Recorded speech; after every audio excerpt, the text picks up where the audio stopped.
L'abbé Moreux, un astronome, avait fait remarquer au XXe siècle que le méridien qui passait par la Grande Pyramide séparait les terres émergées de la Terre en deux surfaces égales, faisant encore de Gizeh le point central de la planète. 20 siècles avant lui, Agatharcide de Cnide avait dit que la Grande Pyramide était une image géographique de la Terre.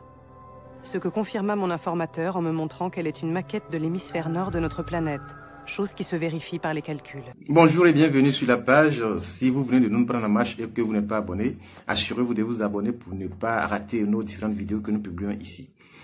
La dernière fois, nous avons parlé du pyramidion et nous vous avons donné les différentes mesures. Aujourd'hui, il va s'agir de la grande pyramide elle-même, plus le pyramidion et les différentes proportions qu'ils ont en fonction de la planète Terre elle-même et en fonction de certaines villes, certains pays, certains sites, certains grands sites du monde antique. C'est de cela qu'il va s'agir aujourd'hui. Donc, je vous demande de vous abonner massivement sur cette page afin que nous puissions propager l'information concernant notre Afrique antique massivement dans notre population. Mais j'étais alors loin de me douter de ce qui allait suivre. Il déplia une carte tout en disant: La ligne qui va de l'île de Pâques à Gizeh est une partie d'un cercle de 40 000 km de long. Soit la longueur de notre équateur terrestre. En réalité, évidemment, il n'y a aucun rapport, ni lointain, ni même à des années-lumière près. Il n'y a rien à dire, il n'y a pas à commenter, effectivement, une dérive telle que celle qui verrait un rapprochement entre l'île de Pâques et les pyramides d'Égypte. Mais en réalité, ce n'est pas une dérive, puisqu'en traçant une ligne d'une largeur d'environ 5 km autour de la planète Terre, nous pouvons trouver tous les grands sites sacrés du monde antique là-dessus. Et quand je dis tous ces sites sacrés, ce sont des nègres qui les ont construits pendant que, en ce temps, le reste de la population se promenait de vêtus de peau de bête, eux qui ne savaient même pas qu'on appelle ce que c'est que les calculs, ce que c'est que les constructions. Ils vivaient déjà dans les grottes. Et même si aujourd'hui ce sont des Caucasiens ou des Leucodèmes ou qui que ce soit qui habitent dans ces lieux et qui s'attribuent le mérite de ces choses, mais en son temps, pendant que ces choses étaient construites, ces personnes n'existaient pas. C'était typiquement des personnes à la peau noire qui existaient, qui les avaient construites, qui avaient pris toutes ces mesures en fonction de qu'on appelle la planète Terre elle-même. Ce cercle est large d'une centaine de kilomètres et englobe un grand nombre de sites autour de la planète, comme vous allez le voir. Il passe au Pérou par le chandelier de Paracas, les pistes de Nazca, Ollantaytambo, le Machu Picchu, Cusco et Sacsayhuaman, puis toujours au Pérou par le site des pyramides de Paratoari. Sur le continent africain, il franchit les terres des énigmatiques Dogons du Mali, qui connaissaient les étoiles Sirius B et Sirius C avant les astronomes. Passe en Algérie par le site de Tassili en Adjer, avec son grand dieu martien peint. En Égypte, par l'oasis de Siwa et son temple de Zeus Amon, un des plus sacrés du monde antique. Puis ensuite par les pyramides de Gizeh. Il continue par Petra en Jordanie, par Our en Irak, où naquit Abraham, par Persépolis en Iran. Au Pakistan par Mohenjo-Daro, avec son écriture apparentée à celle de l'île de Pâques et ses curieux squelettes radioactifs. Puis sur des sites qui ont toujours été considérés comme les demeures des dieux. Khajuraho en Inde, Piaï en Birmanie, Sukhothai en Thaïlande, Angkor Wat et Prévière au Cambodge, et d'autres sites importants du monde ancien et de l'histoire, oubliés en route, pour aboutir à l'endroit le plus isolé du monde, l'île de Pâques. C'était incroyable, mais pourtant, vérification faite au GPS, ces sites étaient bel et bien alignés. Bien qu'ils ne datent pas des mêmes époques, la plupart avaient été reconstruits sur les ruines de sites plus anciens. Mais comment avait-on déterminé dans un passé aussi lointain ces emplacements sur une courbe aussi longue et qui franchit les océans? Pourquoi cet alignement de sites sur un cercle de la taille d'un équateur et incliné à 30 degrés d'une autre? Mais il y avait plus surprenant encore. Si ce cercle était un équateur, son pôle nord serait situé à ce point précis. Or, le triangle formé par ce point, Gizeh et Nazca, est aux proportions exactes de la Grande Pyramide. La distance entre Nazca et Gizeh est la même qu'entre Teotihuacan et Gizeh.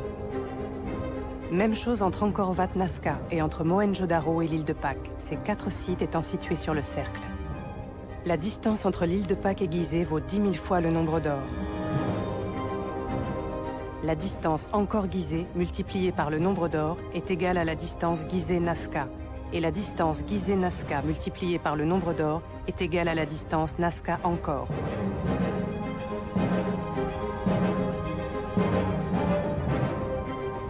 À l'évidence, tous les sites du monde ne s'inscrivent pas sur ce cercle, mais selon mon informateur, beaucoup sont la projection d'objets stellaires sur la Terre. Dans ma recherche sur ce qui avait été dit sur la Grande Pyramide, j'avais laissé de côté des éléments qui prenaient d'un coup tout leur sens. En fait, on aurait pu découvrir tout cela depuis longtemps. L'abbé Moreux, un astronome, avait fait remarquer au XXe siècle que le méridien qui passait par la Grande Pyramide séparait les terres émergées de la Terre en deux surfaces égales, faisant encore de Gizeh le point central de la planète.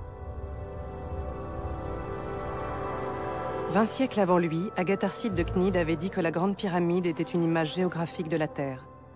Ce que confirma mon informateur en me montrant qu'elle est une maquette de l'hémisphère nord de notre planète, chose qui se vérifie par les calculs. Cette dimension est aussi la distance moyenne parcourue par un point sur l'équateur en une seconde. C'est donc une donnée physique indiquant la vitesse de rotation de notre planète sur son axe. Il paraissait effarant qu'une construction pourtant si simple en apparence puisse contenir autant d'informations. Et pourtant, tout ce que mon informateur affirmait se vérifiait. J'entendais déjà résonner à grands pas l'argument du tabouret de cuisine, ou même pire, de la brosse à dents. On peut prendre n'importe quel objet. Entre une brosse à dents et une locomotive à vapeur, vous trouvez à peu près toutes les valeurs numériques propres à satisfaire toutes les visions que l'on peut avoir, retrouver les sceptiques y voyaient le hasard, les croyants la main de Dieu, mais moi je ne voyais que cette accumulation impressionnante de faits. Et selon mon informateur, les mathématiques sont le langage de la Grande Pyramide à travers le temps. Il traça alors deux cercles, le premier à l'intérieur de la Grande Pyramide et le second à l'extérieur. Puis il fit la différence des deux longueurs de ces cercles en mètres et me dit: Allez montrer ce chiffre à un physicien. Ça ressemble étrangement à la vitesse de la lumière, oui. C'est vrai. C'est vrai. En haut, la valeur de la vitesse de la lumière, en millions de mètres par seconde, et en bas, le chiffre donné par la pyramide. J'ai pas d'autres commentaires à faire. Vous pensez probablement que la pyramide m'a rendu folle et que je fais dire n'importe quoi aux scientifiques. Mais lorsque nous mettrons tout bout à bout, vous verrez que ce n'est pas si absurde que ça en a l'air. En réalité, ceux qui se sont penchés sur le problème et osent en parler sont bien embarrassés. Par exemple, si on regarde la Grande Pyramide sans a priori, d'un œil naïf, et qu'on est physicien, on prend des mesures, on s'aperçoit de quand il y a des choses comme ça, des coups de chance, mais faire autant de coups de chance avec un objet aussi gros, c'est très perturbant.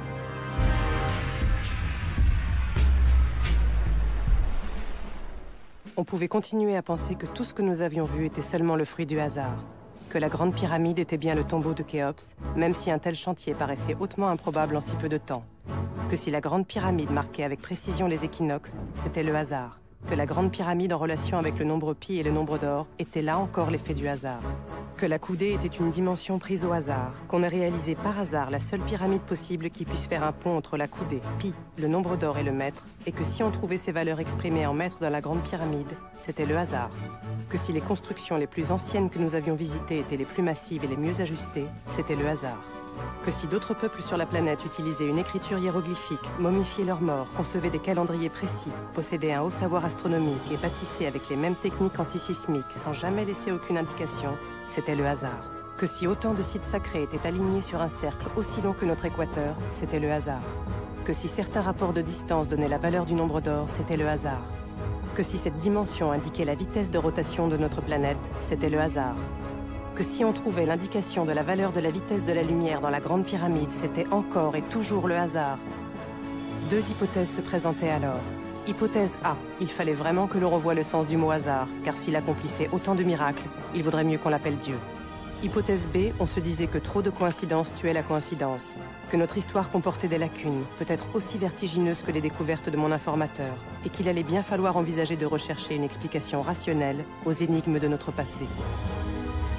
Qui dans le passé, tel qu'on le connaît, aurait pu réaliser tout ceci? Les Égyptiens? Et là encore, ne voulant toujours pas admettre l'ingéniosité de nos ancêtres dans l'ancien temps, ils vont émettre des théories farfelues telles que la théorie des êtres venus d'ailleurs, la théorie des extraterrestres et bien d'autres. Il n'avait aucune idée de la possibilité de mesurer la Terre. Encore aurait-il fallu qu'il sache que c'était une sphère, ce qui n'était pas du tout dans leur imagination. Et pourquoi pas une civilisation bien plus ancienne, qui aurait totalement disparu? Je trouve l'hypothèse des extraterrestres plus intéressante parce qu'on peut au moins dire qu'il y a dans cette Égypte pharaonique, dans les pyramides, un stimulant de l'imaginaire. Malgré les sarcasmes, y avait-il quelque chose qui s'opposait catégoriquement à l'hypothèse d'une civilisation technologiquement avancée dans le passé? Si l'on considère les accidents possibles sur Terre, avec la dérive des continents, les volcans, etc., voire les impacts de météorites majeurs, rien ne pourrait nous s'opposer à dire que des civilisations plus avancées que celles que nous connaissons aujourd'hui aient pu vivre sur notre Terre. Si rien ne s'opposait à cette hypothèse, qui apparaissait comme la plus probable, et si les explications de l'égyptologie et de l'archéologie n'étaient pas satisfaisantes, pourquoi alors la rejeter? La réponse est simple, parce qu'elle heurte les croyances, même de ceux qui s'en prétendent détachés. Mais la réalité, c'est que tous ces faits, aussi incroyables qu'ils paraissent, sont tous vérifiables, et qu'on ne peut pas les nier sans preuve. Pour comprendre la démarche des bâtisseurs, il nous faut prendre un peu de recul et faire un petit retour en arrière dans le passé, le 2 mars 1972 aux États-Unis, lorsque fut lancée la sonde spatiale Pioneer 10. On plaça à son bord cette petite plaque sur laquelle on avait gravé cet étrange dessin. Mais c'était bien plus qu'un simple dessin, car il dit que nous sommes une espèce sexuée, donne notre taille par rapport à celle de la capsule, la position de la Terre dans le système solaire, et grâce à ces formes géométriques, qu'il faut interpréter en les analysant, d'autres choses plus complexes. Des formes géométriques donnant des informations quand on les analyse. Des millénaires avant la plaque de la sonde Pioneer 10, les bâtisseurs de la Grande Pyramide semblaient avoir fait exactement la même chose. À la différence près qu'elle n'aurait pas été destinée à une autre civilisation dans l'univers, mais à une civilisation de la Terre dans le futur, la nôtre. Mais en conclusion, ce que nous pouvons dire sur ce sujet, c'est que nous n'allons pas dire que nous sommes les seuls dans l'univers. Nous ne disons pas que nous sommes les seuls dans ce grand univers, dans ce cosmos, et il serait bien s'il y a d'autres êtres inconscients qui existent ailleurs. Ça encore, c'est plus intéressant. Mais nous voudrions tout simplement que l'on attribue le mérite à ceux qui ont réalisé de merveilleuses choses dans l'Antiquité. Pas à attribuer à des gens qu'on n'a jamais vus ou à des gens qu'on n'a jamais entendu parler. Même si, bon, dans nos imaginations, nous faisons ce genre de choses. Mais il faudrait que nous ayons le courage d'attribuer le mérite à ceux qui ont réalisé des choses vraiment merveilleuses.